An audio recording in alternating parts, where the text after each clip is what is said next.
evening, everybody, and thank you so much for taking the time to tune in and listen to our second instalment of our Q&A with actual young people. Hooray! We did this not long ago, just straight after the Cattle Breeders Conference, and it was a huge success.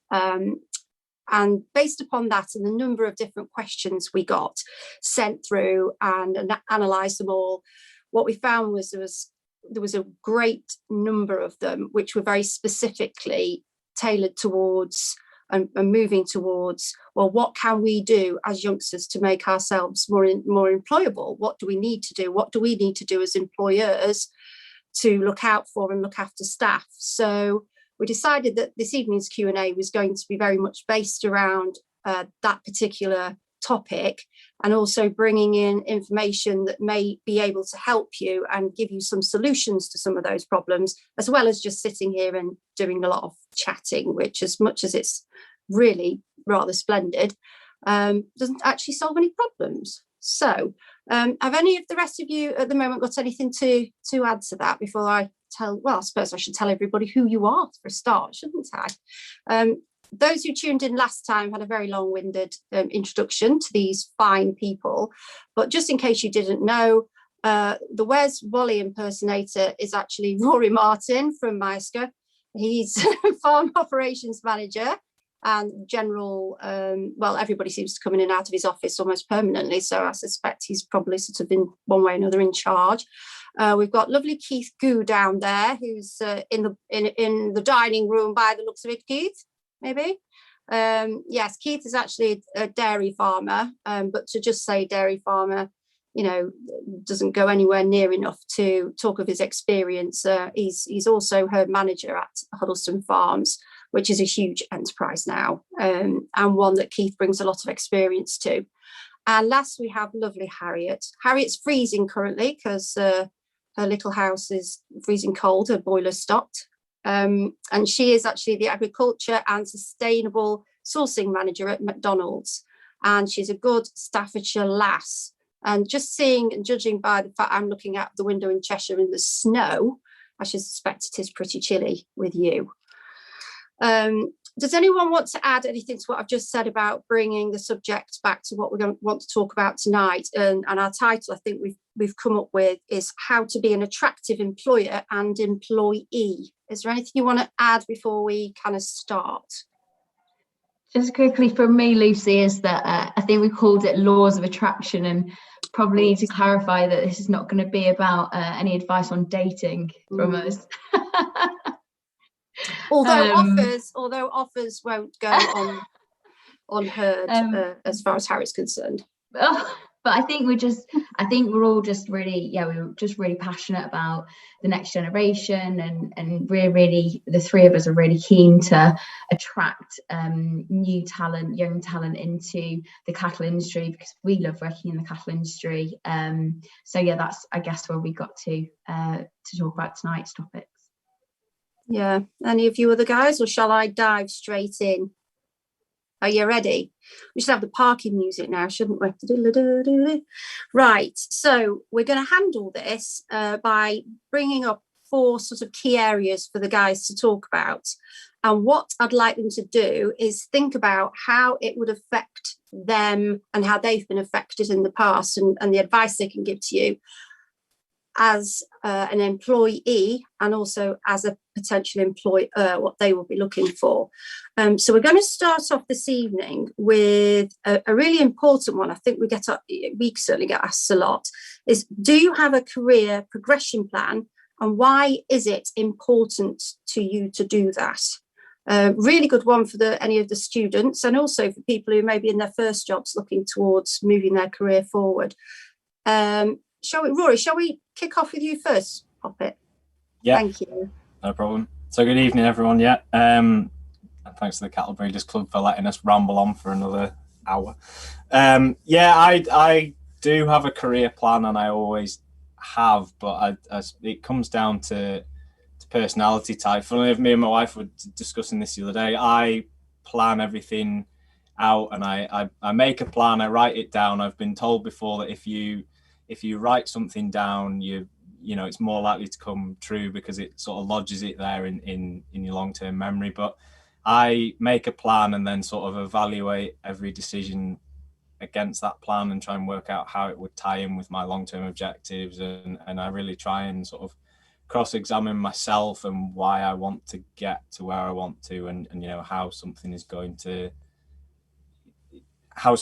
get me to that point, how a job or a role or something is going to get me longer term. Whereas my wife just goes with the flow and sees what happens, and she's finds it a much happier, or she says herself, she thinks it leads to much more sort of serendipity and immediacy, and it comes down to your personality type, I think. So it's not a hard and fast rule that you have to have a career plan, but I always have, and I've always sort of tried to plan out, you know, where I sit down periodically and plan out where am I going to be in 12 months time, where do I want to be in 5 years time, and then I sort of look back, and happily enough, more often than not, when I sit and look back at it, actually the things I'd written down and I'd kind of forgotten I'd written down, when I look back on them, I have achieved those things, and it's quite a nice exercise to do. It sort of, it builds you up and makes you realize where you've come from and where you've got to, but then and let you look forward and see where you want to be again. So yeah, just a quick follow-up on that then, Rory. You've answered my first question that was in my head, which is your previous thoughts of where you thought you'd be now at this stage in your career. You've obviously ticked many of the boxes you set yourself and many of the goals. How long is your career plan going forward? How long have you got?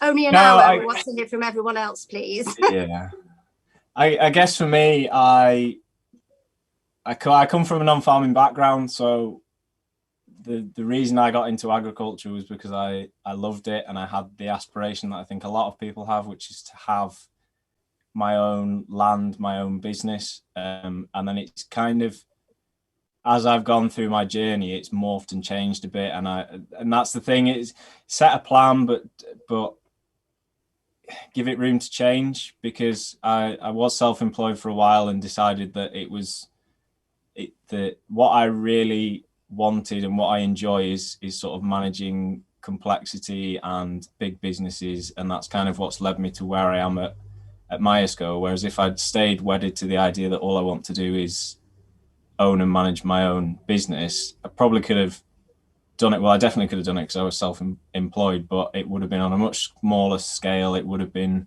sort of much more difficult day to day, because, you know, the cost of capital of having a business, I probably wouldn't driving here, there and ever and all the rest. So it's morphed and changed. And then longer term, as I've progressed, I've discovered that I'm really interested in business, and so I've done a master's in business to kind of learn more about that, and then now I'm getting more and more interested in sort of policy, and because of Brexit and Elm and all the rest of it, so now I'm getting more involved in stuff that we do here at college, and lobbying activities, and discussing policies. And I'm sort of going off down another rabbit warren, which might end up taking me away from practical farming, which is what I started off in. But every decision is evaluated on the plan, but also my level of enjoyment, because at the end of the day, it's my plan is for me to have a happy life and fulfilled at work. It's not just a tick box exercise of, I want to get to this by the time I'm 30, this by the time I'm 40.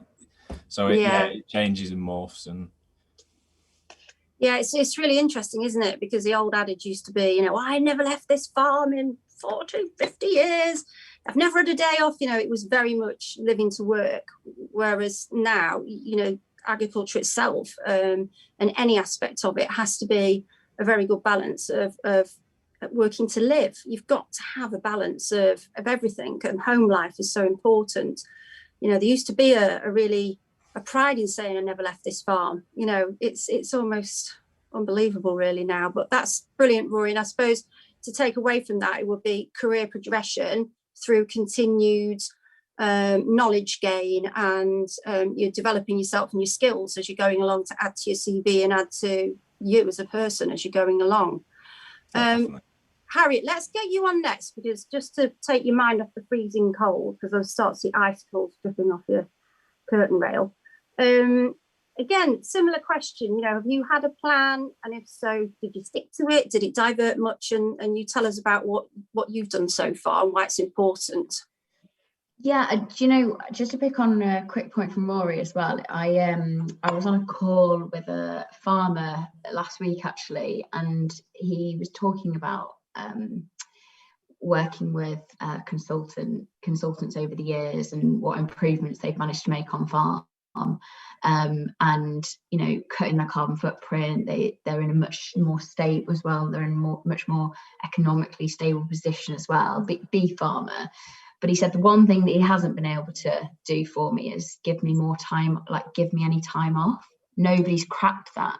But he said, I think that's more about my genetic makeup than anything else. In terms of career plans, I got at one point in a few years ago, I got so hung up about what a career plan should be and what it should look like and having it on paper. Because I think, you talk to some people and they, like Rory says, some people can have it all written down. They can have a 2-year plan, a 5-year plan, a 10-year plan. And literally, I know people that live by it, live and breathe it, and even though it's constantly developing.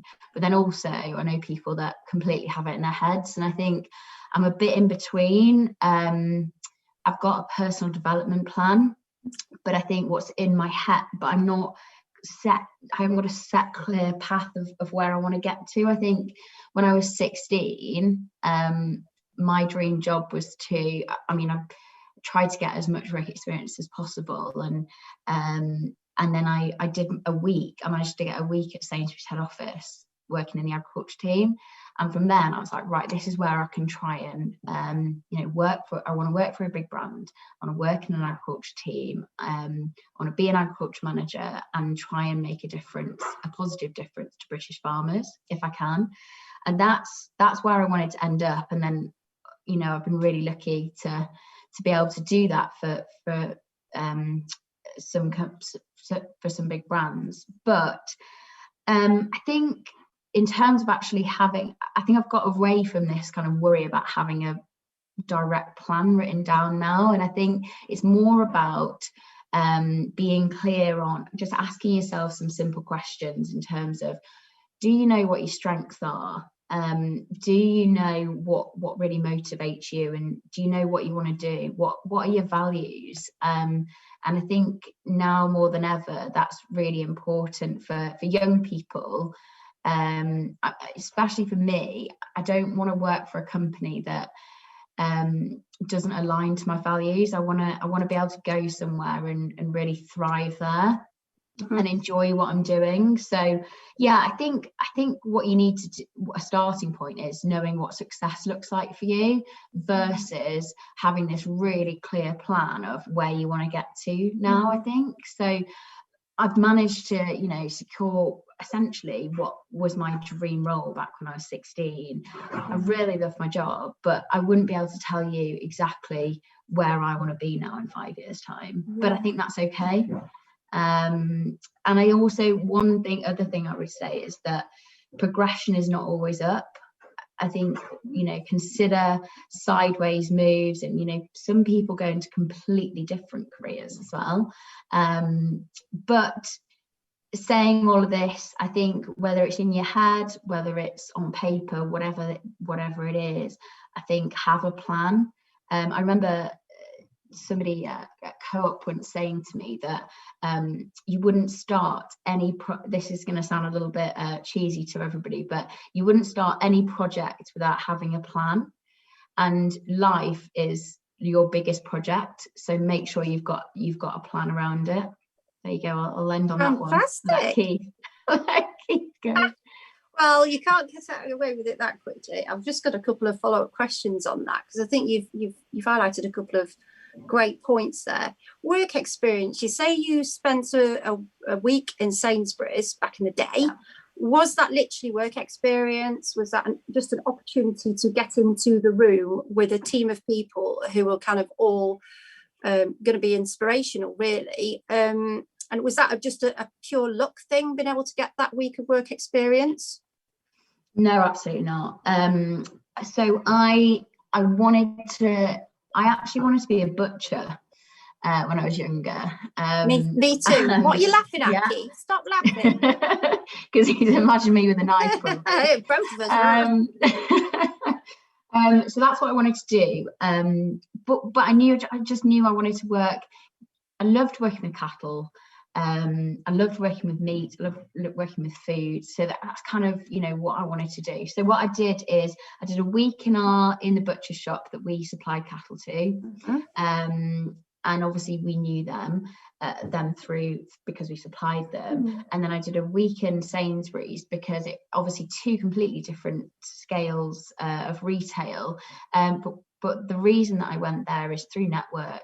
My dad was part of a group, and you know, friends there, farmers, then getting connections into suppliers and into Sainsbury's. You know, I think it's so important to build your network. And what is the saying? It's not what you know, it's who you know. It's really important to really build that network, support network around you. And you know, three people then that got me to where I am. You know, Paul Hinwood, a farmer, who then put me in contact with Stephen Fian at ABP, who then put me in contact with Annie Graham at Sainsbury's. And you know, if I hadn't have got that work experience, then I wouldn't be here today. So really appreciate it.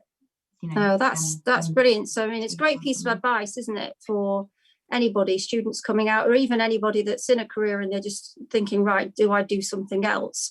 Is taking time to have some experience or do a week somewhere or whatever it may be. And interestingly, it's hard though. It is hard to, and you know, Rory and Keith probably add to this. It's hard to take work experience students on. Yeah, it's quite a risk now. Yeah, they're nodding their heads. I have struggled in businesses that I've worked for to actually, you know, that we've got policies against not bringing students in, but if they hadn't have taken that chance on me, you know, they did so much for me. So I've got to think about that. And we've seen it at home.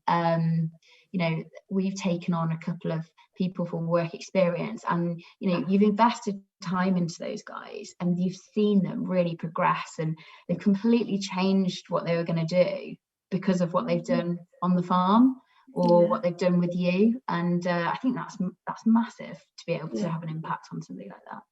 Yeah, and all of that leads quite neatly onto you, Keith, because I know that one of your passions is getting the people who are working with you and for you to think about their career plans, and do they have one, and sort of trying to motivate them to do such. And also, would you be able to mention briefly about your exploits in a completely different business area that you took on board to kind of learn something that's totally outside of agriculture and give you huge amounts of experience in a completely different sector? Yeah, so I left university with no career plan, and very much by accident fell into a job at a company called Imperial Tobacco, and it was one of the best things I've ever done, completely by accident, but they were huge on career progression, and giving you career plans and guidance, and helping you to work out where your strengths were and where your weaknesses were, and then working out, you know, who you were going to go and talk to effectively build your skill set to allow you to go further along your career plan. So, you know, but I think the thing for me is that they were great at supporting you through that, but it had to be driven by you as an individual. Mm-hmm. You know, they were there to invest in you and help you do as much or as little as you wanted to do, but as a employee and as a person, you know, you have to take ownership for where you want to go and where you want your life to go and where you want your career to go. I think sort of to Rory's first point about, you know, whether you're very planned or more serendipitous, I would probably be much further towards the serendipitous end than I am the planned end. But up until this point here, I've always had a career plan. I've never stuck to it in a million years, at all. Not even close. Helpful. Yeah, but I think the thing is that for me, my career plan has always had roles and areas that I wanted to work in, which is then driven, and that sits alongside a skills plan. So, I know that if I'm going to do this, then I need to be able to have the skill set of X, Y, and Z. And so then, but then the challenge is a lot of the time is working out how you're going to achieve those skill sets, which then I guess comes on to Harriet's point where, network is massive. And, we don't generally, unless you are as motivated as Mr. Martin over there, putting yourself through extra school and doing, courses and stuff is hard work, especially when you're trying to do a full-time job, and it's really difficult. But, in so many businesses, there is such a great amount of knowledge and experience there already. Actually identifying the people who have those skills that you want to develop, building a network so you actually work out who they are and they know who you are, which is massive, and then engaging them to help you build your skill set is a really big thing. And so whilst having the plan doesn't necessarily get you exactly to where you want to go, a lot of the time, the fact that you're just building that skill set up and building your network, which, let's be honest, you wouldn't have done unless you had the plan in the first place, allows other opportunities to come out. And I think, if you stuck strictly to the plan, you probably wouldn't go anywhere. But actually having the plan gets you to the place where opportunities start to open up. And so I think there's two things. And for me, one of the big things, I'm going to quickly jump onto the flip side of this, which is, as an employer, it's massive for me that we start to build career plans with our people, because I know that when I was 21 in my first job, my first career plan I did not take anywhere near seriously enough.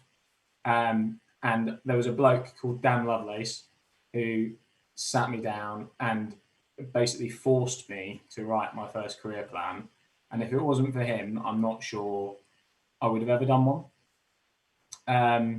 And so, I think it's a lot of the time, as younger people, probably, especially in my case, lacking a bit of maturity,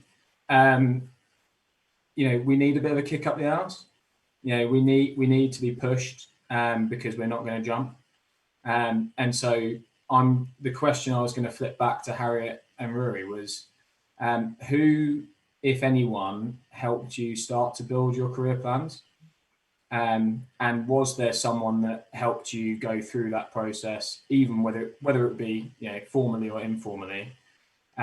Because for me, it's my career plans had probably, I don't know, dozens of people interfere with it, in the nicest possible way. And I just don't think it's something you can do yourself. And I think as an employer, you've got a huge responsibility to push that process and help your people.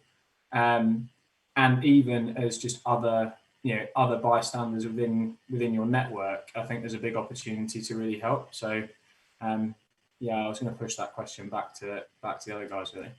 That is a brilliant question, and I suppose it almost comes on to the question of mentor.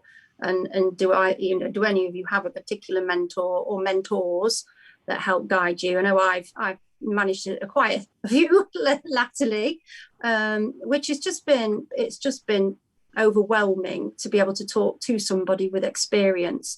Guys, who wants to go first? Rory, do you fancy picking that up first? Yeah, go on.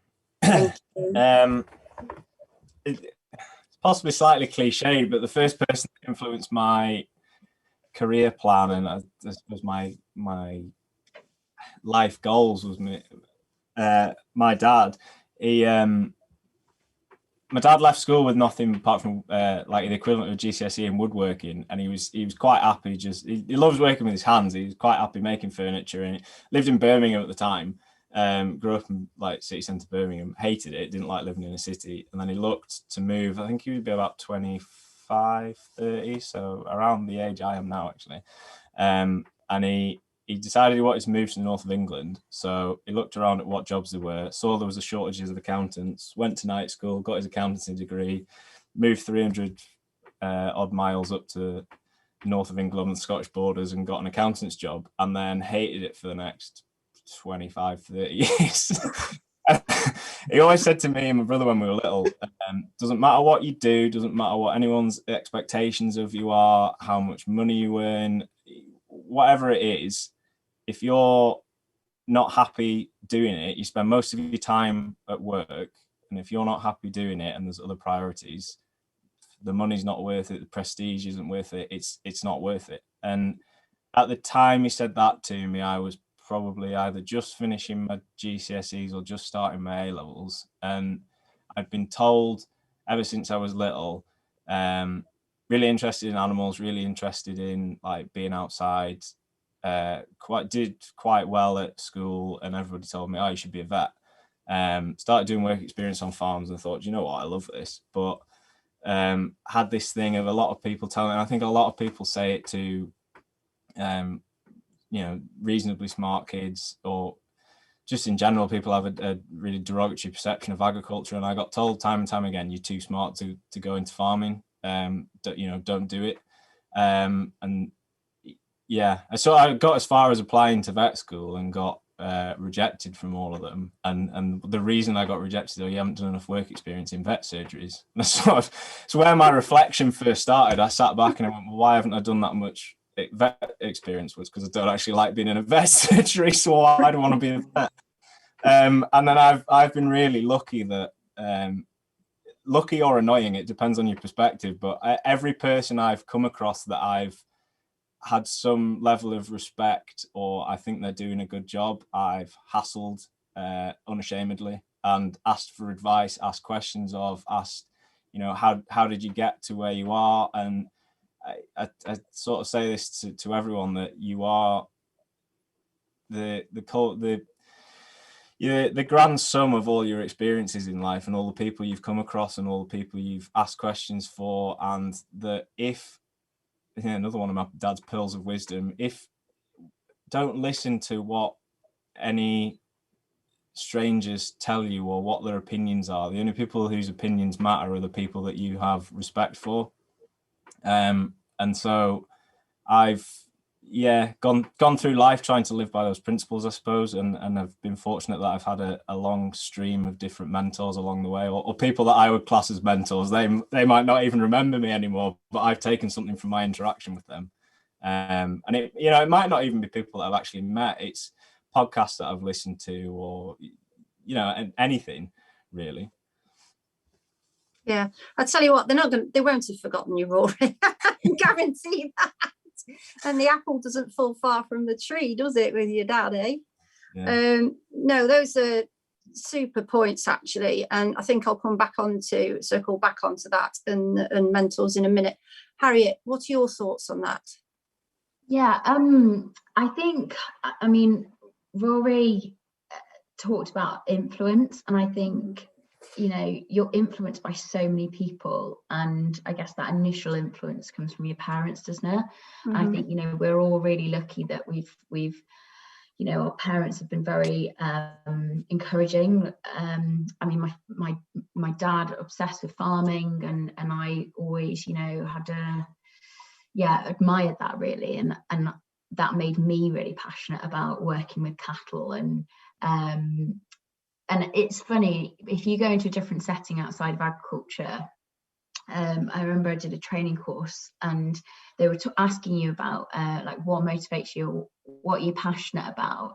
And, and all I've really got to talk about is agriculture. Like, my friends everything about my life probably revolves around it. And I'm always a bit like, oh, that's a bit weird. I'm a bit weird in that respect. But they actually said to me, you should be so you're lucky in the fact that you live and work in an industry that you enjoy and you're passionate about. You know, there's not many people that actually find that in life. So yeah, we all are very, very lucky in that respect. I think, yeah, so, and my mum was, I always say that she was like superwoman when we were kids, because she was the kind of mum that just wanted us to try everything. Like, we were zooming around here, there and everywhere, because she wanted to give us opportunities all the time. And I think that really instilled something in us to just always take an opportunity or try something, and then you build your CV up and it helps you in your professional life then, doesn't it? Even though she says that I burn the candle at both ends and still working on saying no to things. But yeah, I think that that's a farm, having that farm background, work experience, and that kind of network that you then start to build. And for me, Young Farmers had a massive influence on me. I don't know if anyone else was involved in it, but you know, the people that you're around there, you know, that you meet from all around the country, that just you know, created more passion for me, and just loved speaking to people in the sector. So yeah, I think that, and then as you go through your career, just you again, mentors. I got really het up about how do you find a mentor, and I always worry about taking up too much of people's time, which you wouldn't believe, because you know, you can't stop me talking on this. But I think I don't think they necessarily have to be like high up in a business. I think that's really useful as well. But actually, I get a huge amount from like informal mentoring with friends in the industry, or you know, or like old colleagues that I've worked with. So I used to, so I speak quite regularly to a guy called Will Jackson. He's actually at AHDB now, and done really, really well there. But, you know, we'd speak regularly and just have that kind of sounding board, and those people around you that you can just pick up the phone to and trust their judgment, I guess, has been really, really useful for me. But I think we need to kind of break down some of the barriers on mentoring, because it can be built up to be quite a big thing. And I'm actually involved in an organisation called Meet Business Women, and we're just trying to do that now, and it's for men as well, and we've signed up lots of male mentors as well, and you kind of get matched then with a mentor, so you can sign up as a mentor, a mentee. And yeah, it's a great idea, but we've just started on that journey, so hopefully that helps a little bit.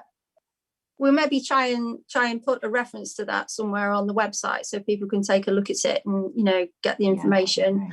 And also, I think one thing that the BCBC committee could take from this is that obviously we were virtual this year, weren't we? And the one big thing everybody agreed was that the downside of this amazing digital world that we live in, not having to travel anywhere and all that sort of thing, is that we don't have those opportunities to network.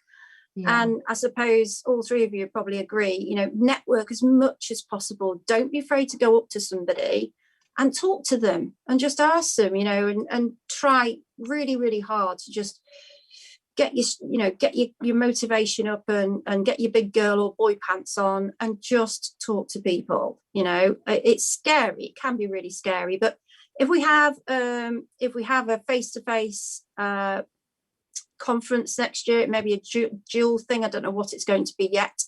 But if we do have one where it's face-to-face, you know, and you're a student or a young person or anybody wishing to just chat, you know, get down to that conference and speak to any of us, and we'll make a particular point, I think, this next year, of making sure that everybody gets to talk to somebody who, you know, who can help them or support them, or, you know, focus on networking, focus on career progression, and maybe even do a workshop about it. You know, there's plenty of students there, you know, there's plenty of papers, but we could do a career progression paper and get a couple of speakers in to talk about it if people feel it's worthwhile. We've actually got Doddy behind the scenes. Dolly Dealer Doddy is taking questions.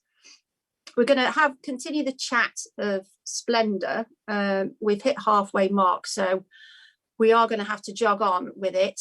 But if you've got some burning questions and you'd like to put to the panel, bob them in the little box. And if we've got time to go through those, we will at the end. And if not, the guys will do their best to maybe even do them on a little podcast or something, or come up with, well, Keith really loves podcasts, don't you, Keith?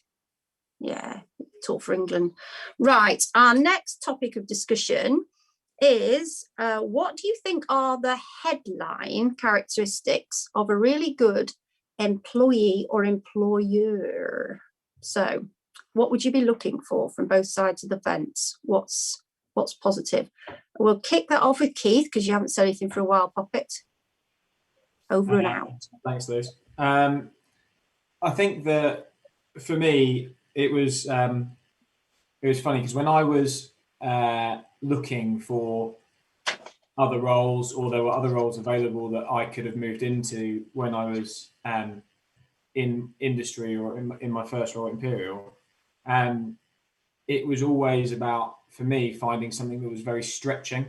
So it was I took the view that it was basically the harder the better, and that was great up until a point. And I had to get sat down one day by my boss at the time, and it's again reviewing that career plan a bit and going, it needs to be stretching, but it can't be unachievable, because you're just constantly disappointed. And so as an employee, that was the big thing for me. When the roles and the businesses I was looking for, it was someone that was going to give me the opportunity to fulfill what I wanted to do. But as an employer, what we're really looking for is someone who is going to be completely open and honest about what they want to achieve. Because the only way that I can help them get to where they want to go is by them being clear with us about what they want to do. At the same time, I think it's really important for people to understand that we have our plan as a business as well, right? And whilst we're super keen on trying to help people get to where they want to go to, and if that means they're here for 18 months, 2 years, 10 years, that's great. But you've got to be a team player and integrate with the rest of the business. You've got to understand there's still a job to do, and that life is not just one, moving from one CPD course to the next. And so I guess it's those two things. It's being completely open and honest about where they are in their career. We've got a range of people in the team at the minute, from our more senior guy at the minute is really looking to settle down, improve himself in his skill set, but he's stretched himself a lot over the last 5 years and is looking to just consolidate for a couple of years, young family, all the way through to two really younger members of the team that are looking to push themselves and have the ability to go really far, really fast. So for us and them, it's identifying where their gaps are, looking to support them through that, and making sure we give them enough breadth of experience that they can move relatively fast. But none of those things happen unless we actually have that conversation. And what I'm really glad that the younger members of the team and the more senior guy, they are mature enough and honest enough to let us know where they're at and where they're going, when they're being pushed too hard, but also that, realistically, we've still got to throw 400 cows through a parlour 3 times a day. And the J job's there to do as well. When you have to, it's hard during this COVID stuff, because, it's just, you can't get people off farm as easily. You have to invest more time into doing training in-house. And, sometimes, it's, Tom King once said to me, the best farmers are the ones that spend the most time off farm. And that's the same for employees as well. You never do a great job of training yourself if you're looking for bulling cows and spotting a lame cow and wondering how that cow's getting on calving at the same time. you do a lot better if you go away. And so I think it's a bit of that balance, being really honest about what everyone wants to get out of it. But to do that, you have to be honest, and you have to be a team player, and you have to know it's going to be a job to get done. So and I think it's the same both sides. From an employee perspective, know what you want to do. From an employer perspective, open and honest. Yeah, that's it for me, I think. Right, so just get up and leave, God's sake. Sorry, everyone. My 4-year-old's back on his way to bed, and I believe those were monster trucks he's lost. So sorry, I've managed to keep him at bay as long as I possibly can. It's put me off my train of thought. Yoga, that's what I was thinking of, Keith, for you. You want flexibility, yeah, all that sort of stuff. Yoga. I'm not sure my knees will keep up with that list. No, I'm not sure any of you will keep up with it. Partnership approach is what I got from that, really, is that you're treating the business for both an employee side and an employer's side as a partnership together. So, whilst being mindful you've got to invest in the employee, you're also saying, you know what, at the same time, guys, we've got a job to do. We've got to get up and milk some cows. And that's always the realistic part. That's always the bit that's dead center, isn't it? And it's keeping a balance of enthusiasm and training. Right, who are we going to go to next? Who looks poor? Harriet, she's frozen. Look at her. Rory, you kick us off next. I think I look pale as well. You're doing this light. I think it's the light. It is the light. Don't worry about it. Right, Rory, what have you got to tell us this time? Yeah, mine's two sides of the same coin, really, from both perspectives. I really like what Keith said about, from an employee point of view, and I've always done the same thing when I'm looking for another job. I've always looked to try and stretch myself, so I've always looked to try and find businesses that will, delegate some responsibility and some control within whatever role I'm doing, so that I can try and sort of stretch myself and grow into that role and grow into my sort of longer term objectives, the skill sets that I want to learn. Like you mentioned before, it's finding a business that's willing to let me stretch my legs and challenge myself a bit, but also give me the guidance that I need to do it properly. But then the flip side of that is that as an employer, from my point of view, when I'm hiring people now, I do the exact same as what Keith does. I really want someone that's going to be open and honest about where they want to be and what training they want, and how they want to progress and develop, because I really want to help them get to that point. But I need someone that can understand how they fit into the wider business, and that, yes, while I will allow them to stretch themselves and grow into a role and try new things and learn new things, they've got to keep communicating with me. They've got to understand their position within the wider business, and they've got to accept constructive criticism. I'm not talking about someone coming and effing and blinding at you and shouting at you and telling you you've done something wrong, but more and more I seem to find people that want to grow into a role or want to try and stretch themselves, but then flatline refuse to be told that they've maybe not done something in the right way, or not done something in the right way for our business, or just aren't accepting of criticism in any form. I don't really want to get on a soapbox about it, but I accepted when I took on roles that were bigger than I maybe thought I was capable of, that I would hit brick walls, I would make mistakes, and I would own up to my own shortcomings because I really wanted to learn and push past them.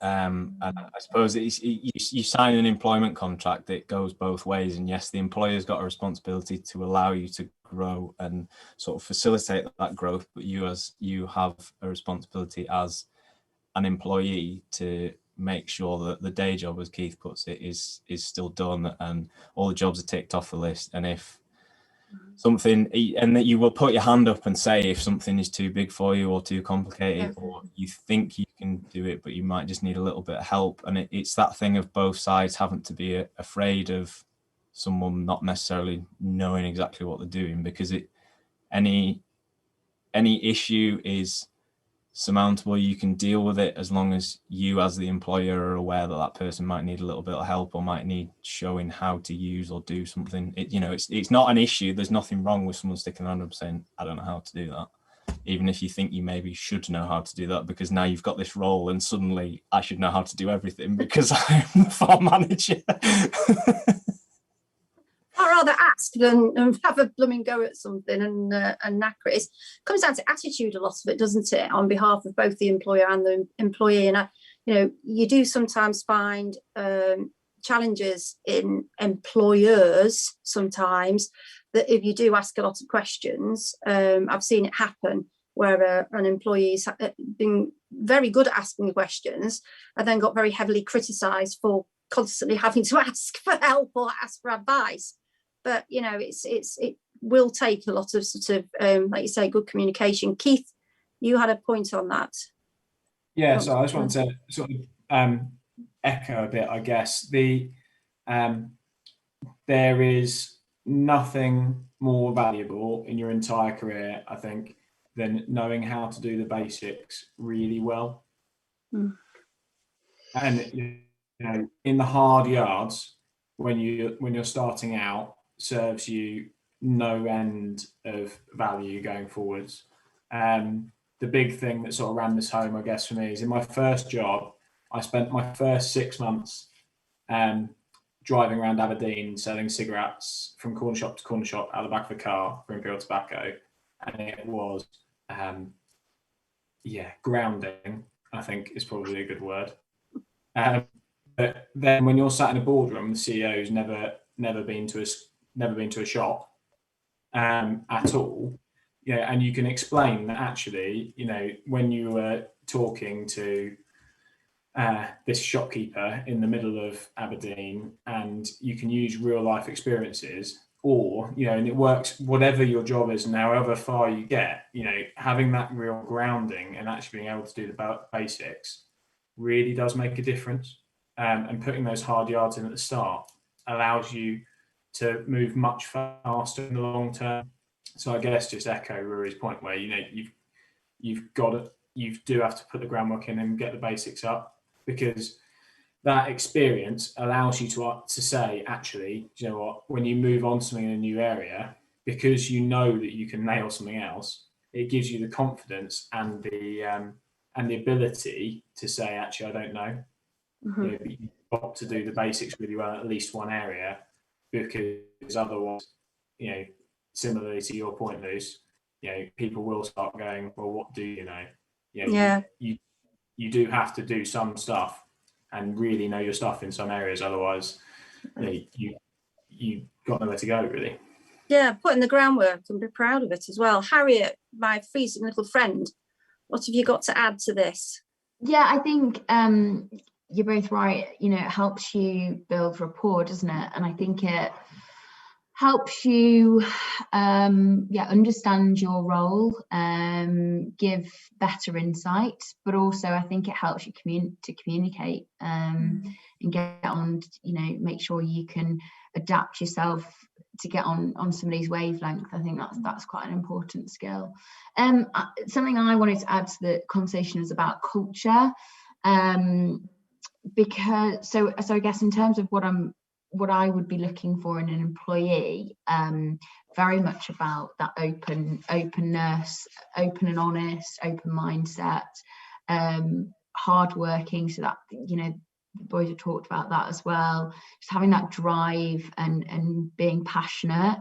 And then it's this kind of, is it that they fit into the team, or do they help fill the gaps? And there's a term that I heard the other day, which is about, because we always talk about fitting into a culture, and actually should we be thinking more about how do people add to a culture?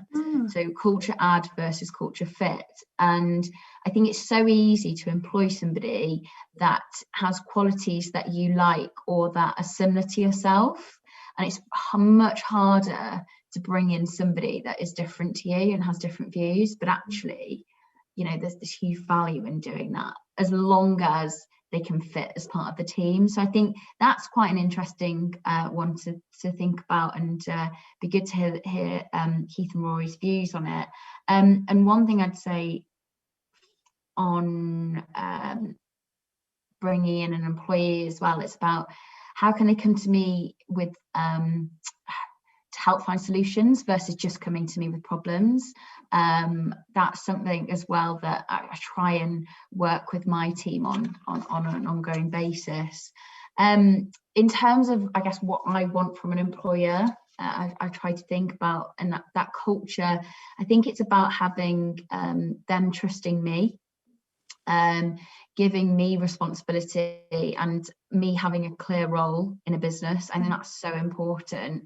And from a trust point of view, it's about, you know, the business enabling, you know, trusting in my ideas, or giving me recognition as well. I think that's so important for employees, is that recognition piece as well, and just having really clear values that you can get on board with, and you can feel, I guess we all just want to feel part of a business, don't we? You know, Keith works for his family business, you know, Rory's managing a huge farm business. You want to feel, wherever you are, you know, I'm further down the rungs really of a big brand, but I feel part of it. I want to know how the business is doing, and I want to know how I can play a role in its success, I guess. So yeah, I think there's this piece around culture is a really important one, and it'd be quite interesting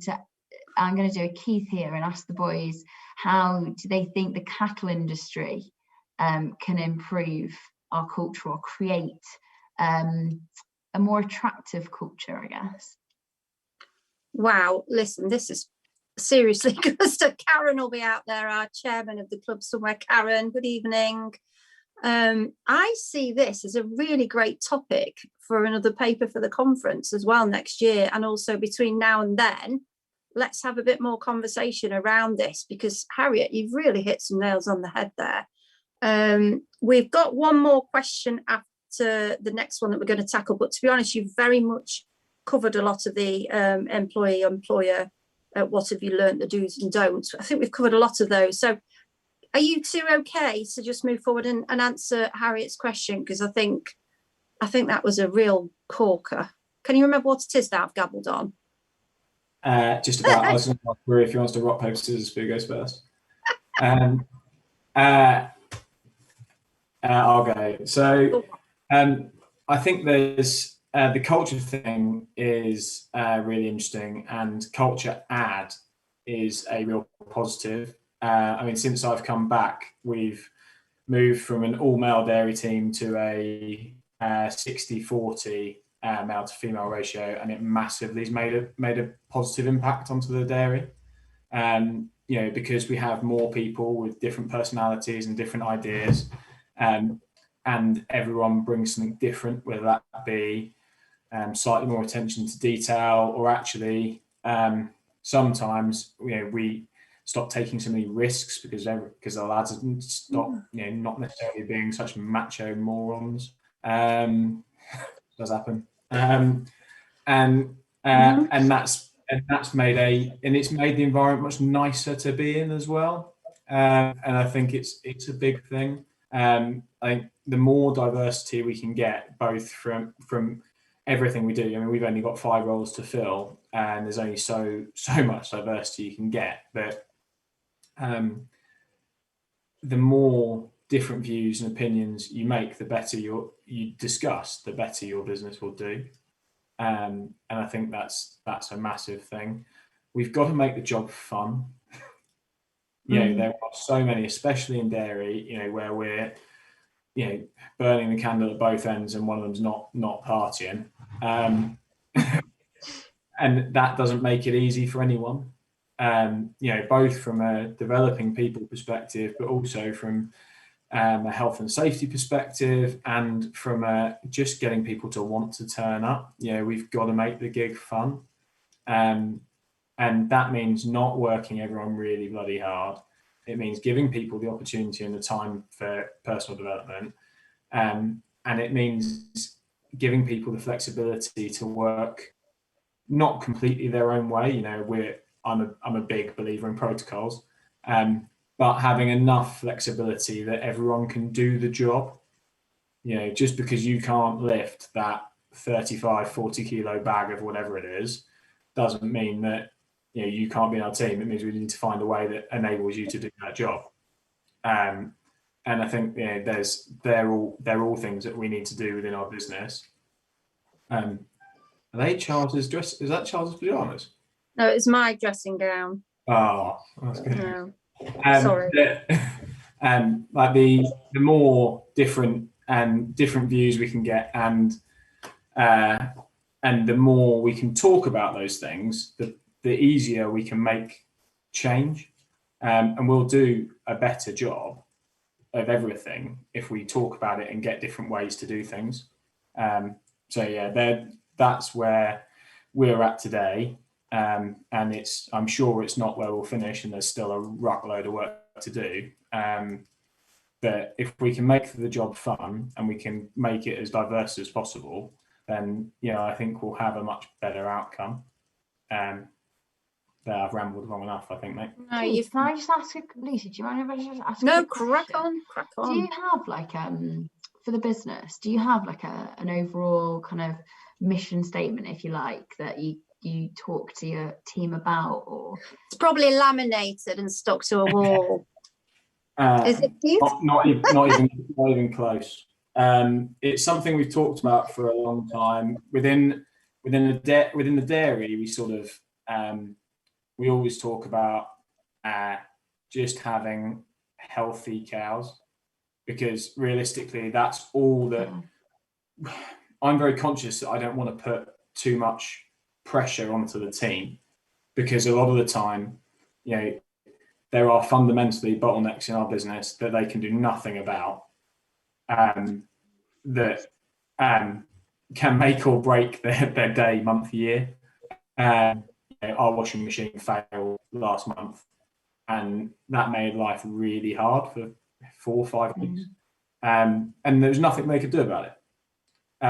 But if we try our best to have healthy cows, they will produce well, and it makes everyone's job easier. So we talk about that quite a lot. But no, nothing on paper. It's something we try to do, but just we never get to something where everyone's happy. And it's a bit like a career plan, where actually just having something is better than nothing, and continual change. But it's something that everybody can kind of buy into, isn't it? And it's something that everyone can aim towards. I think, you know, there's going to be majority of people watching this is going to be like, Harry, what is she even on about, a mission statement?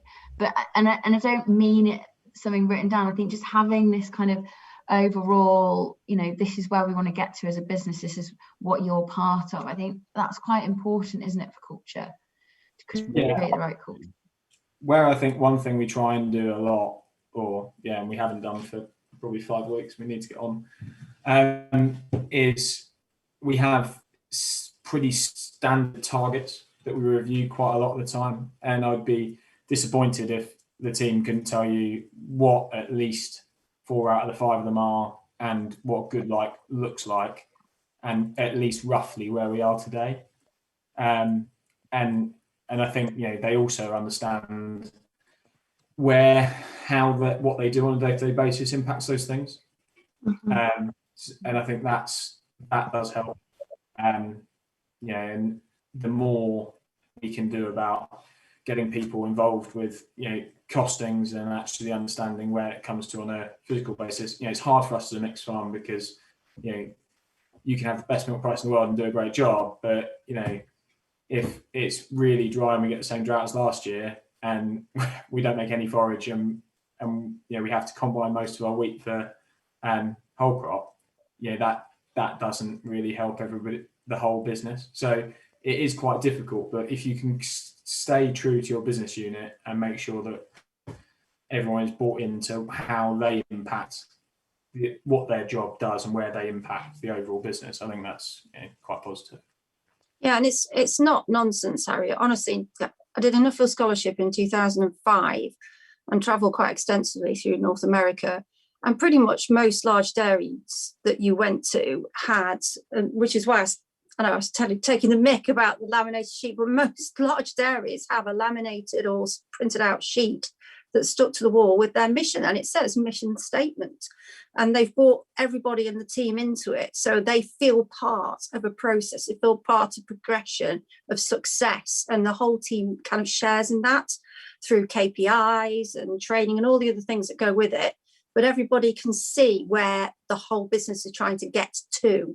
So they're all on board a ship sailing in the same direction, and they know where they're going, which makes things an awful lot easier, I think, at times. Rory, did you have a comment about that? Yeah, I've got so many comments. Oh, no. I was about to say you've opened a can of worms there. Maybe this is a podcast. Yeah, there's a whole 2 or 3 hours that we could rabbit on about this. But I really like the term culture ad instead of culture. Yeah. That's a really, really good way of thinking about it. And I've been having loads of conversations like this recently because we're going through a process at the minute on the farm of expansion, and we've got quite a few new members of staff, and we're probably going to be recruiting for a few more members of staff in the near future, touch wood. And so we're already at 8 full-time staff, and we're probably going to get a bit bigger. We're probably going to be around 10 or 11. And I'm now struggling through this thing of, well, what is a farm culture? What's our why as a business? Why do we do what we do? And it's not just because we've always done it, or because I really like farming, or there's a reason why we're here and why we do what we do. And it's quite easy for us to say, well, we're here for students because we're the farm on Myerscough College, but it goes deeper than that. And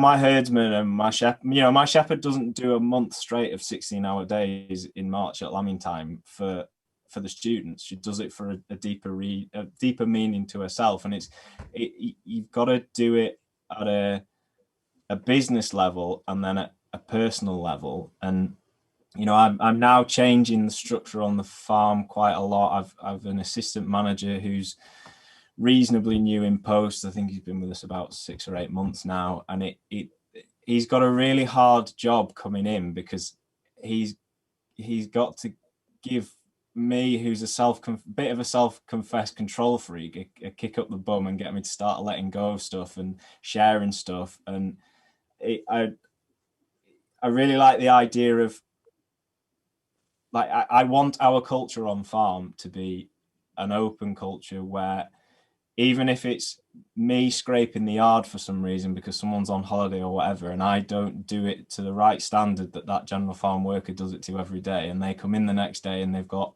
more work to do because I haven't done it right, they are perfectly legitimate and within their rights, because it's their area of responsibility, to come and say to me in a really friendly, constructive way, the same as I speak to any of them, it would have been better if you'd done it like this or like that to clean up. And I still have people saying that I'm scary because I'm the big boss, even though I very, very deliberately don't, or try not to, pull people up on things in an unfair way or shout or carry on when things go wrong or anything like that. And it's really difficult because culture is every action, every reaction, everything that every member of that business does.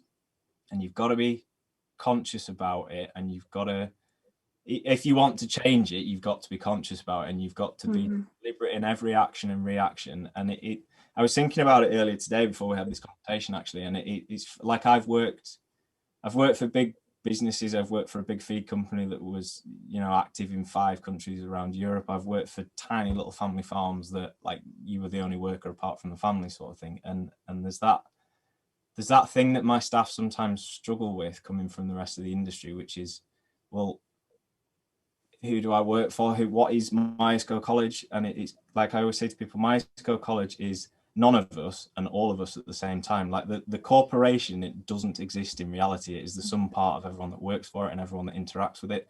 And I think that's maybe a distinction that the rest of the industry maybe needs to make is that distinction between what's the business and what's the family, and where's the dividing line. What do we do because it's for the business's sake, and what do we do because it's for the family's sake? And if you are taking on more employees, I think it's a good exercise for the family to sit down and work it out. I mean, I suppose I'm not really talking out of turn, but my wife's family at the minute are going through breaking up a farming business because the grandma's died, and it's now the children with different interests, and it's amazing how much comes out of the wash in a situation like that, and how many things people have sat on for years and years and years because, well, it's the family business, or it's all for the farm, and there can be so much resentment and things hiding in there that will sour a culture and sour a business. And the more open you are about things, the more honest you are about things.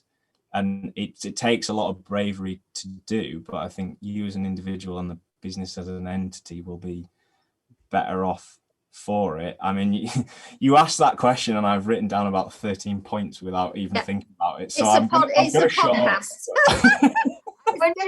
I'm wondering whether the question, Lucy, is more like, it's almost like we're all getting to this point where we want to, I guess, answer the question of what does success look like? Yeah.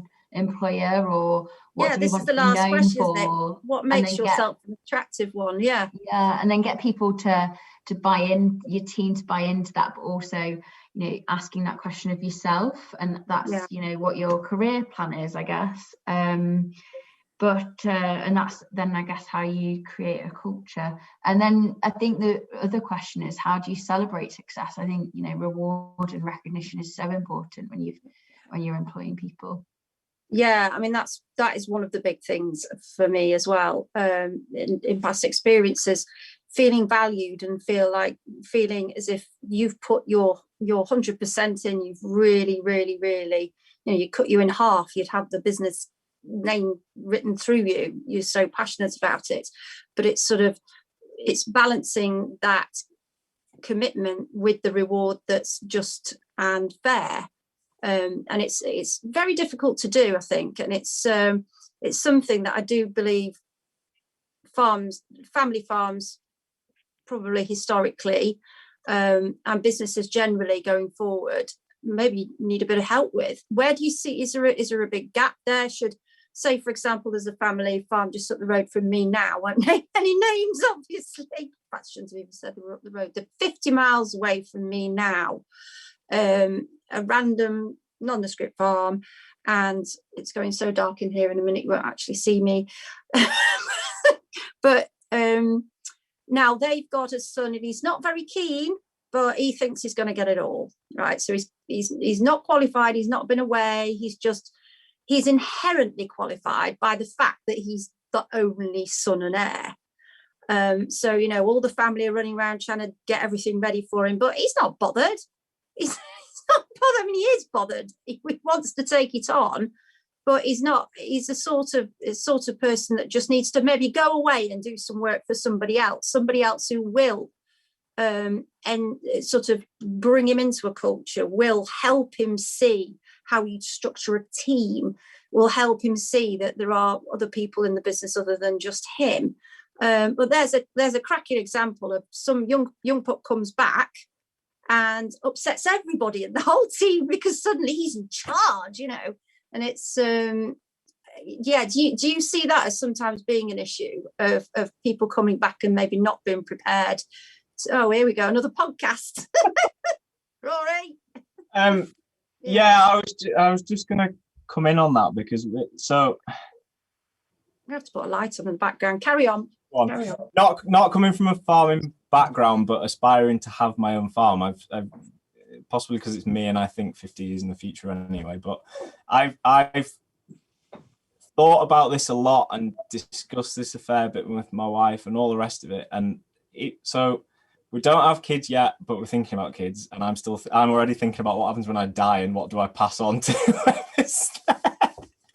Wise thoughts. It's just the way I am. But I've always for me to get to where I want to be and have a big farming business that I don't necessarily own, but I manage, and I've got some sort of stake in it. Whatever happens, if I was lucky enough that I owned some land and I owned a farming business on the when I'm older and I've got kids, if I'm lucky enough to have it, on the day that I die, I will have had to have grafted so hard to get to that point that I would rather see. I mean, it's easy for me to say because I don't have kids, but I would rather see that go to someone that was interested in farming and qualified to do it than just pass on hereditary to a son or daughter. And I've friends who have tried to do this with their children, and they've been explicit with them and said, you are not guaranteed to get this business, and I will not pass this business on to you unless you have worked off farm somewhere else, preferably in a different industry. And by a different industry, I mean like you're a dairy farm, but you've worked in sheep or poultry or pigs, but also equally like Keith did, go and work for Imperial Tobacco or something like that. Because if you're responsible for that business now, you want to know that it's got longevity, that it's going to be in safe pair of hands. And yes, you can use your own judgment on that son or daughter, but I don't think there's both sides of it. You know, there's an unwanted expectation from the older generation that the younger will definitely take it on, and some people in the younger generation feel trapped because they don't actually want to do that, and how do they tell them that? And then you've got it the opposite way around, that a younger generation feels entitled to that business and is very, very sour when they don't get a piece of the pie, but equally the older generation might not think they're fit and capable to do it. Yeah. And I quite like the model of setting a business up as a limited company or a business in its right. And if you're working at home and you're on a low wage, or you're getting your house paid for in lieu of wages, or whatever it is, you get a lot of perks from the business for working at home.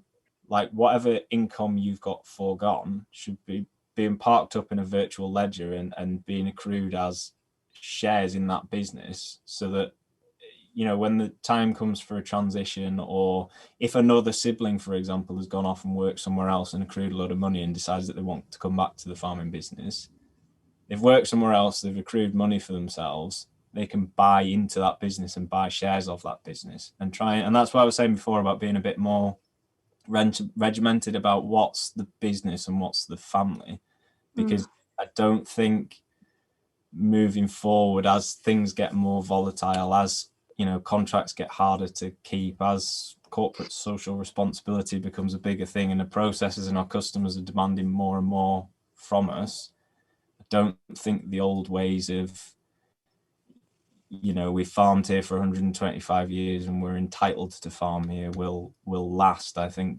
businesses that don't have a business head on will somewhat fall by the wayside, and it's a different, there's a whole other argument there as to whether that's okay or not, but I very much think that's the way the world is going.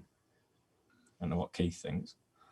Yeah, have either of you got a comment? The great guys at DSW have very kindly let us have a few more minutes. So while we've got the time still and people are still awake, you all awake out there? Stop. Right, Keith, crack on. I think there's, we talk about people development a lot here today, but if you don't have a business and that business doesn't make money, you can't employ people and you can't help them. Fundamentally, I think that is a big thing. We talked about it a lot on the first webinar, that the whole people coming back into businesses and succession, which doesn't have to necessarily be within a family. It can just means the handover of a business from one person to another. It's all really difficult, isn't it? For me, I think one of the big challenges I've got is, how do we help people progress their careers and continue to take on more responsibility and continue to improve themselves and improve the job they do, but realistically, they need to do that in sometimes quite large businesses, because the capital investment needed to start their own farming business is just astronomical and not feasible for some people. But we need to make businesses that allow people to step up and through that. And if that means taking ownership in the form of shares or whatever, I think that's a great thing. But yeah, I think for me, we need to nail this career progression thing, and we need to get people the ability to take more responsibility and the ability to continue to move through businesses. And I think, Rory's right. We're going to see quite a few businesses struggle, and that may mean the consolidation of businesses in the industry, which might actually allow people to move higher and further. Otherwise, I think we're going to need to see businesses that are more dynamic and more open to change, and with a more diverse culture and with more ideas. And the other way to do that is to have more people with a vested interest in those businesses, which might mean share sort of models like Ruru was talking about earlier. So I think there are lots of opportunities, and I think it's going to happen to us whether we like it or not. Harriet's hands are literally going blue now, bless her. Have you got something to add to that at all, Harriet? It's very hard to add to that because I think Keith's just done an amazing job of like wrapping everything up together. I think the only thing that I would just say, just to give a different viewpoint on it, is that obviously, at McDonald's, if my boss moves on, there's no guarantee that I would then move up into that position. I've got to work really hard for that, and I've got to be the right person for that role. It's very different in a family farm business, you coming on as the next generation and taking that on. But I think what's important is for yourself, I guess, is if you're that person moving into that role, you want to make sure that goes back to points made earlier about having the basics, like being able to do the basics really well, and that enables you then to you're setting an example, aren't you? You're leading from the front or whatever, and you're able to get stuck in still, and therefore you get a lot of respect. And I think that's really, really important in your career, is being able to be respected. Yeah, never ask anybody to do a job you're not prepared to do yourself. That was one of my grandfather's key lessons. Get your sleeves rolled up and get stuck in. So we're coming towards the end now. We've had loads of fantastic stuff. Podcasts ahoy, I think, gang. I'm going to be on your cases now to do with podcasts. Harriet's like, no more. Could I ask you just to quickly wrap up then? We've got one of our last points, which is what can you do to make yourself a more attractive employer or employee? Now, we're not talking about the website and the dating thing now, all right? So take your minds off that. What we're looking for is short sort of answers around what do you think an employee or an employer can do to make themselves more attractive in the employment marketplace. Rory, you look desperate with your Where's Wally's glasses are twitching. I can see. Come on, off mute. There we go.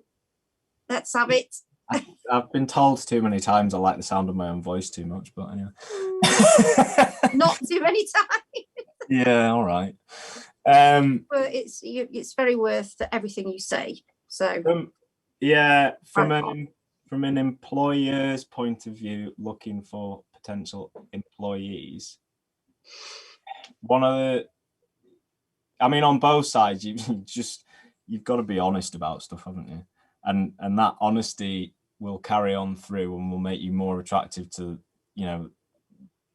people later on. It only takes one slip up. They say bad news travels twice around the world before good news goes from one house to the next type of thing, don't they? But for me, looking at potential employees, I always look for a rounded individual, someone who's got off-farm experiences and passions and interests, and because I'm always looking for the next next leaders within our business, even if it's just, like I said before, someone taking charge of scraping the yard, and somebody can have that leadership experience, that team working experience from being at Young Farmers, from playing rugby, from, I don't know, internet gaming, or so. You know, you gain experience through life by doing different things. And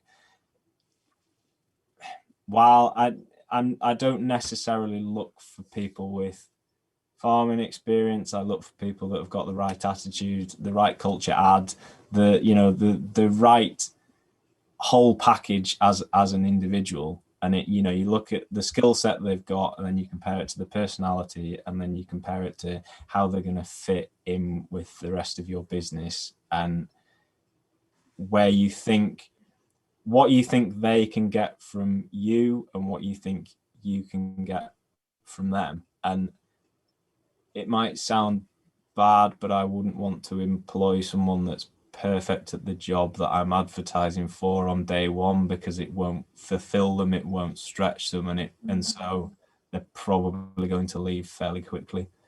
That's great advice. That really is really good advice. Just on that quickly, we touched on it very briefly last time,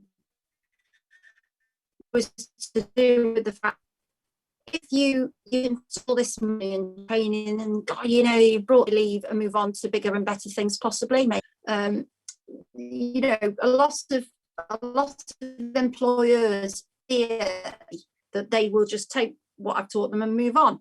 But that's actually a really positive thing, I would suggest, from an employer's point of view. Could you quickly comment on that, any of you? Keith? I'll take it. I think, and it comes down to what makes, or what we think makes us a relatively attractive business for people to come and work at. We're quite clear with everyone who comes to us that the way our business is structured at the minute, there is a ceiling and that they can get to.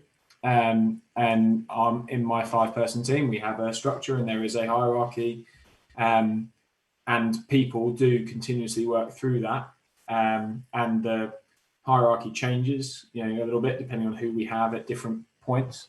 But we're quite clear there is a ceiling, and I love it when people move on and up. The more we can get people to, I'd be disappointed if one of our most junior people didn't at least make it into my middle rung before they stepped away. But actually, we see a lot of those sort of middle guys who we've taken on a 2 to 3, maybe 4 or 5 year journey, depending on how fast they develop and how quickly they push themselves. We see them move away and take on herd management roles or leadership roles within other businesses, and that's great.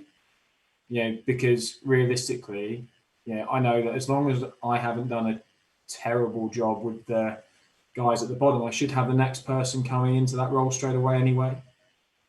And then hopefully, all of those junior people, those 21, 22, 23-year-old guys and girls within our industry are looking at that as an opportunity for them to say, okay, well, by the time I'm 26, 27, I want to be in some sort of assistant manager, herd management type role on a smaller herd. And that's achievable if they join in that role for us. And it also sets you apart as an employer. Yeah. Because you have a good reputation then for bringing people forward. Yeah, exactly that. And hopefully we attract some pretty great talent that way. And I look at the 2 people that we've got in that position within my business in a minute, and I could see both of them managing large herds by the time they're 30. Large 7, 8, 9,000 cow herds. They have the ability to do that. They're both absolutely stonking people, and they've got a bit of growth to do. but one's 23 and the other's 22. It's not, then they're not old. I can see how they're going to get there. I don't know whether they see how they're going to get there yet, but that's what the whole point of a career plan is, so a bit of guidance, and hopefully, if they want to, then that's where they can end up. And then we fill that sort of lower, more junior role with another person who wants to move on and up, and because they see people moving, it's like a treadmill, right? People get on, people get off, but the point is they're moving up, and hopefully that is attractive. Excellent. Harriet, my little friend. Final points from me, I would say, are how to be an attractive employee. We've talked about networking. Make sure you've got a strong support network around you. I think get as much experience as possible to just find out about what you're good at and what motivates you, so you've got a clear view of your strengths.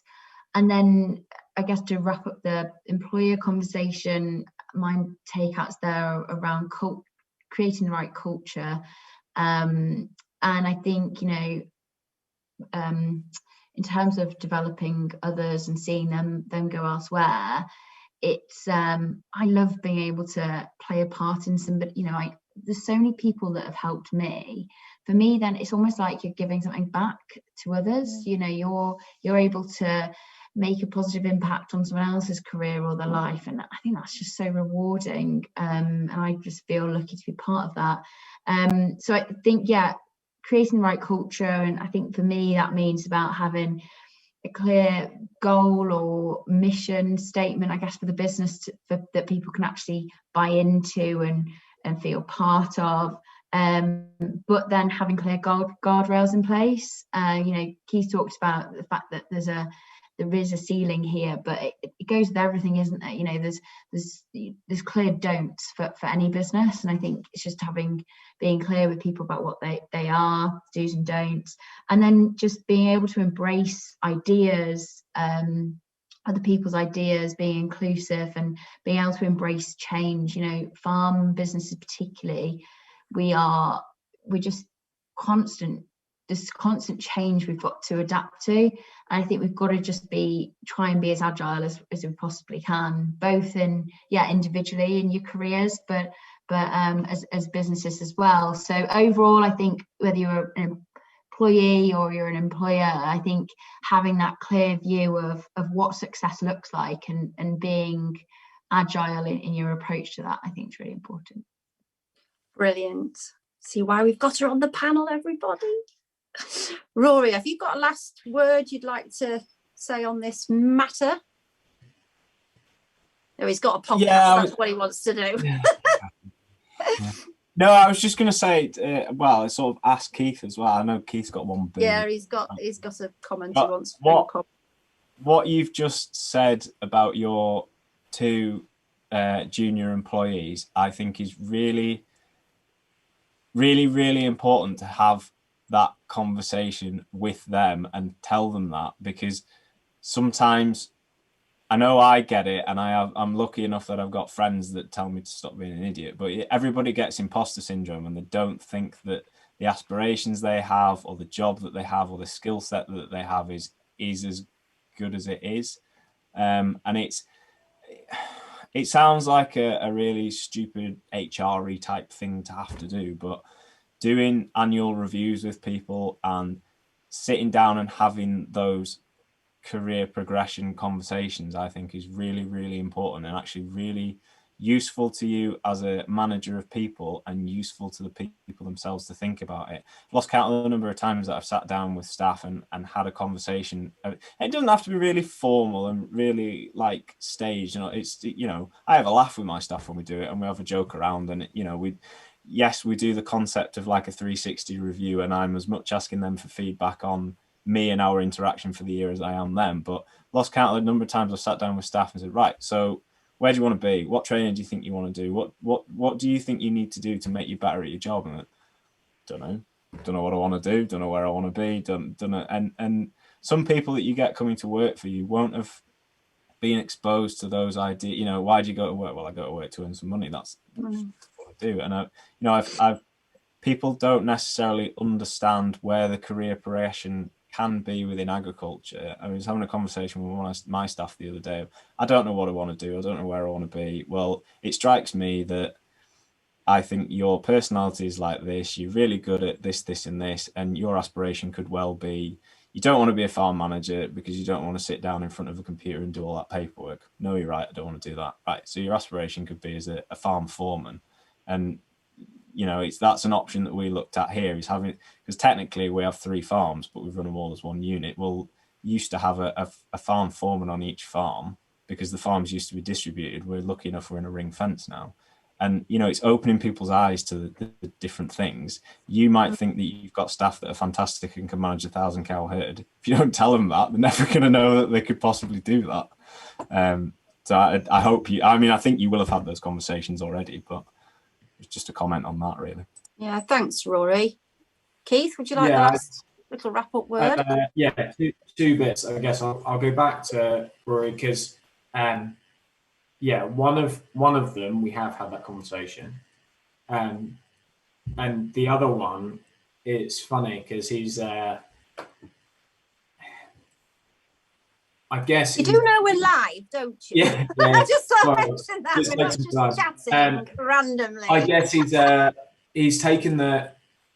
he's come on leaps and bounds in the last 6 to 12 months, and it's about getting him to realise how far he's come, because you'd, pardon my French, scare him shitless if you said, you know, you could do this within the next 6 to 8 years, you know, and it's about helping him go on his own journey a bit, I guess.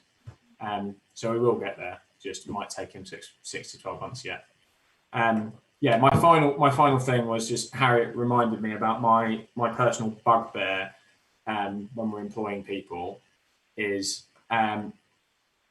talk to your references, right? The number of times I've spent an hour and a half to 2 hours with people on the phone to ring up their references, and the references are terrible, right? Just, you know, because this is an opportunity for both parties to learn, right? We exit interview everybody that leaves the business, and that should be an opportunity for both people to learn. And when you have references, you know, and it's not just, you know, an opportunity for someone to do you a favor for your next job, you know, because once you've left, you know, they're just going to be honest as they're going to be.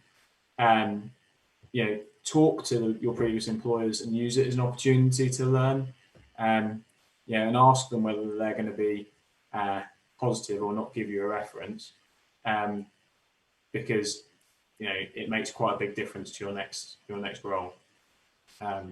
So, you know, continuously learn, ask for help and support, and similar to what Rory said right at the start, you know, take it as an opportunity to learn. Don't take it personally. You know, everyone makes mistakes and does things wrong. You know, there is opportunity to learn. I think, what excellent pieces of advice, both for an employee potentially and an employer, because exit interviews, how many people do not do them, or do them and completely either ignore the whole point or be hostile? You know, the whole point of an exit interview is that you're trying to find out, you know, why are they moving on? It could be positive, it could be negative. If it's negative, it's stuff you can learn from. It's such a valuable thing to be able to do. And yeah, I'm really glad you brought that up, Pete. So, you know, we've gone over our time a little bit, not as much as last time, but with a little bit. And really, I think there's so much to take away from this for the club. Hopefully for you guys at home listening, you maybe had a glass of wine already. You know, we haven't had that many questions, have we, Doddy? I don't think so. Our Dolly dealer will communicate via the method of texting in a minute to tell me whether we've got any. But I do think the club can do a lot more. And Karen, there's huge opportunities, I think, maybe at the next conference for workshops. I love this whole idea of career progression and the culture ad that was brought up. That is just so important, both from an employer and an employee perspective. So that's stuff we really do need to get hold of and take forward. I think we will actually examine the idea. I know I've been laughing about podcasts all night, but I do think there might be a little bit of merit in phoning one of you, two of you, three of you every now and then to get a little bit of feedback and a little bit of insight into some of these points in more detail from your perspective. So just want to finish by just saying thank you so much if you've taken time to join in tonight. I really, really hope that you found it useful. These three have been immense to talk to. Their ideas and inspiration through this whole process has been second to none. And I cannot thank all three of you enough for giving your time up twice, not just once, but evenings, important evenings. And for those of you at home, thank you for giving your time up. You know, it was snowing here earlier, so hopefully you're not missing much groundwork. It's pretty wet. And also thanks to the sponsors, because without them, we won't be able to do any of this. And this is really cool stuff. We like this. So, you know, AHDB, ADF, all the rest of you, thank you so much for putting your money where your mouth is and allowing us to do this sort of new thing. Again, we'll be putting it up on YouTube, so you'll be able to watch it again for an hour and a half if you fancy that. That'll be good. If you tell your friends about it, if you think someone can learn a bit of something from it.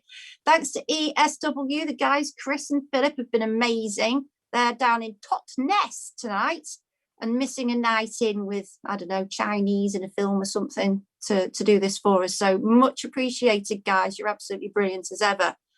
So yeah, it just remains for me to sign off, and I probably won't see you again because this is so stressful. I'm not sure I can go through it at the time. But thank you. I hope you found it useful, and again, we'll be popping this all live. Not live, we'll be putting it all on YouTube so that you can take it in chunks and what have you. So thank you very much and good evening. Thank you, Lucy. Thanks for pulling it all together. Thank you. Thank you, guys. Bye.